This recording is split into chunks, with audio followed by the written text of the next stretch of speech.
क्या आप जानते हैं कि 29 अगस्त को हम हर साल राष्ट्रीय खेल दिवस क्यों मनाते हैं? क्योंकि इसी दिन जन्म हुआ था उस खिलाड़ी का जिसने हॉकी को भारत की पहचान बना दिया, मेजर ध्यानचंद। 3 ओलंपिक में भारत को गोल्ड जिताने वाले इस महान खिलाड़ी को हॉकी का जादूगर कहा जाता है। उनकी जयंती पर ही हम खेलों को सम्मान देने के लिए राष्ट्रीय खेल दिवस मनाते हैं। और आज हम पढ़ने जा रहे हैं उन्हीं की आत्मकथा का एक अंश, गोल, जिसमें छिपा है एक खिलाड़ी का जुनून, उसकी मेहनत और देशभक्ति की भावना। So hello my little learners, आज हम पढ़ेंगे क्लास 6 के हिंदी बुक मल्हार का सेकंड चैप्टर, जिसके लेखक हैं मेजर ध्यानचंद। गोल। इस पाठ का नाम पढ़कर आपके मन में कुछ गोल वस्तुओं के नाम या चित्र उभरे होंगे, गोल गेंद, गोल रोटी, गोल चंद्रमा आदि। लेकिन यह पाठ एक विशेष प्रकार के गोल और उसे करने वाले के बारे में है। यह पाठ एक प्रसिद्ध खिलाड़ी के संस्मरण का एक अंश है। आइए इसे पढ़ते हैं और जानते हैं कि कौन थे वे प्रसिद्ध खिलाड़ी। बच्चों, इस चैप्टर का नाम गोल इसलिए रखा गया है क्योंकि इसके लेखक मेजर ध्यानचंद एक बहुत ही मशहूर हॉकी खिलाड़ी थे और ये उनकी जिंदगी की कहानी है जिसे हम आत्मकथा कहते हैं। इसलिए उन्होंने इस चैप्टर का नाम गोल रखा है। चलिए अब चैप्टर पढ़ते हैं। खेल के मैदान में धक्का मुक्की और नोकझोंक की घटनाएं होती रहती हैं। खेल में तो यह सब चलता ही है। जिन दिनों हम खेला करते थे उन दिनों भी यह सब चलता था। सन 1933 की बात है। उन दिनों में मैं पंजाब रेजिमेंट की ओर से खेला करता था। एक दिन पंजाब रेजिमेंट और सैम्पर्स एंड माइनर्स टीम के बीच मुकाबला हो रहा था। माइनर्स टीम के खिलाड़ी मुझसे गेंद छीनने की कोशिश करते, लेकिन उनकी हर कोशिश बेकार जाती। इतने में एक खिलाड़ी ने गुस्से में आकर हॉकी स्टिक मेरे सिर पर दे मारी। मुझे मैदान से बाहर ले जाया गया। थोड़ी देर बाद मैं पट्टी बांधकर फिर मैदान में आ पहुंचा। आते ही मैंने उस खिलाड़ी की पीठ पर हाथ रखकर कहा, तुम चिंता मत करो, इसका बदला मैं जरूर लूँगा। मेरे इतना कहते ही वह खिलाड़ी घबरा गया। अब हर समय मुझे ही देखता रहता कि मैं कब उसके सिर पर हॉकी स्टिक मारने वाला हूँ। मैंने एक के बाद एक झटपट 6 गोल कर दिए। खेल खत्म होने के बाद मैंने फिर उस खिलाड़ी की पीठ थपथपाई और कहा, दोस्त, खेल में इतना गुस्सा अच्छा नहीं।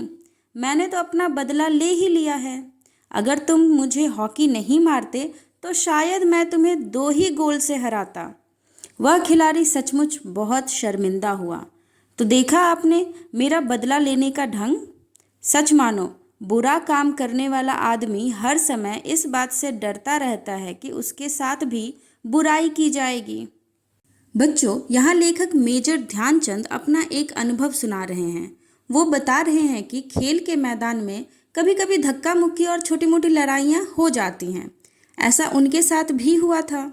साल 1933 में जब वो पंजाब रेजिमेंट की ओर से हॉकी खेल रहे थे, तब एक मैच में सामने वाली टीम का एक खिलाड़ी गुस्से में आकर उनके सिर पर हॉकी स्टिक से मार देता है। इससे ध्यानचंद जी को चोट लगती है और उन्हें मैदान से बाहर ले जाना पड़ता है। लेकिन जब वो थोड़ी देर बाद वापस आते हैं तो उस खिलाड़ी से कहते हैं कि चिंता मत करो, मैं अपना बदला जरूर लूँगा। लेकिन उन्होंने बदला मारपीट से नहीं लिया, बल्कि शानदार खेल से लिया। उन्होंने उस मैच में एक के बाद एक 6 गोल कर दिए और अपनी टीम को जीत दिलाई। खेल खत्म होने के बाद उन्होंने उस खिलाड़ी से कहा, दोस्त, खेल में इतना गुस्सा ठीक नहीं होता। अगर तुम मुझे हॉकी से नहीं मारते तो शायद मैं तुम्हें 2 ही गोल से हराता। यह सुनकर वह खिलाड़ी बहुत शर्मिंदा हो गया। तो बच्चों, इससे हमने क्या सीखा? हमने सीखा कि गुस्से का जवाब गुस्से से नहीं, बल्कि अच्छे काम और अच्छे खेल से देना चाहिए। बदला लेने का सबसे अच्छा तरीका है अपने काम से जवाब देना। और खेल में हमेशा शांति, अनुशासन और खेल भावना ही होनी चाहिए। आज मैं जहाँ भी जाता हूँ, बच्चे व बूढ़े मुझे घेर लेते हैं और मुझसे मेरी सफलता का राज जानना चाहते हैं। मेरे पास सफलता का कोई गुरु मंत्र तो है नहीं। हर किसी से यही कहता कि लगन, साधना और खेल भावना ही सफलता के सबसे बड़े मंत्र हैं। मेरा जन्म सन 1904 में प्रयाग में एक साधारण परिवार में हुआ। बाद में हम झांसी आकर बस गए। 16 साल की उम्र में मैं फर्स्ट ब्राह्मण रेजिमेंट में एक साधारण सिपाही के रूप में भर्ती हो गया। मेरी रेजिमेंट का हॉकी खेल में काफ़ी नाम था, पर खेल में मेरी कोई दिलचस्पी नहीं थी। उस समय हमारी रेजिमेंट के सूबेदार मेजर तिवारी थे। वे बार बार मुझे हॉकी खेलने के लिए कहते। हमारी छावनी में हॉकी खेलने का कोई निश्चित समय नहीं था।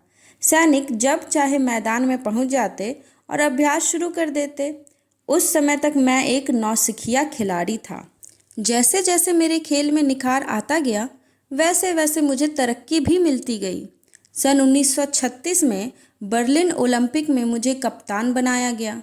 उस समय मैं सेना में लांस नायक था।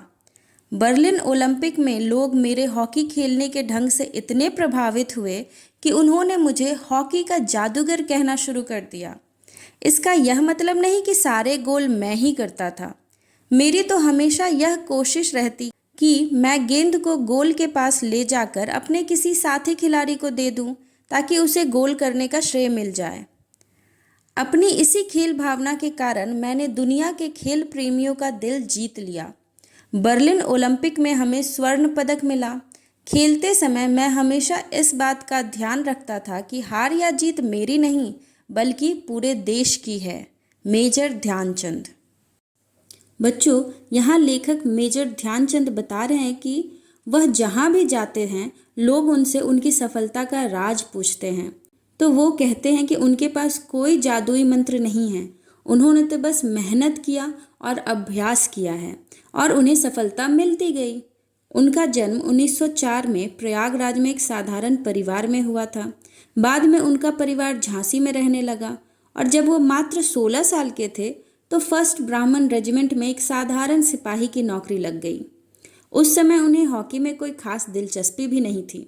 उनकी रेजिमेंट के अधिकारी मेजर तिवारी उन्हें बार बार हॉकी खेलने के लिए प्रेरित करते थे।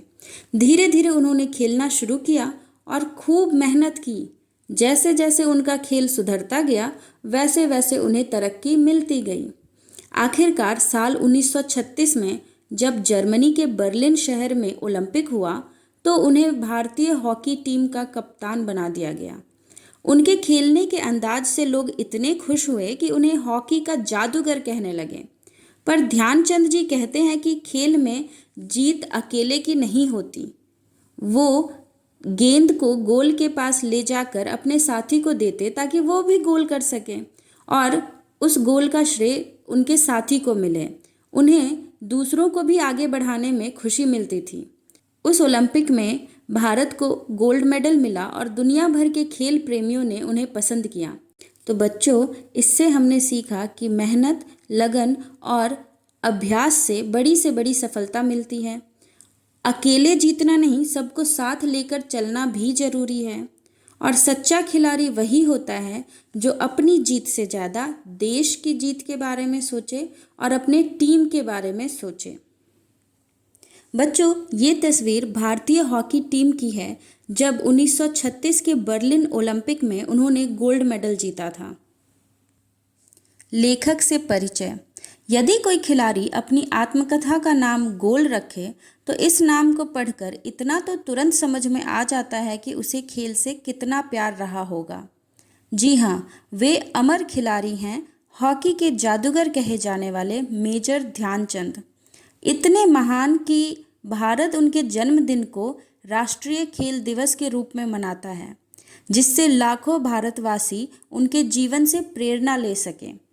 इतने महान खिलाड़ी कि भारत का सर्वोच्च खेल पुरस्कार खेल रत्न उनके नाम पर दिया जाता है। इस वीडियो में इतना ही। अब अगले वीडियो में हम इस चैप्टर के प्रश्न उत्तर करेंगे। तब तक के लिए बाय बाय।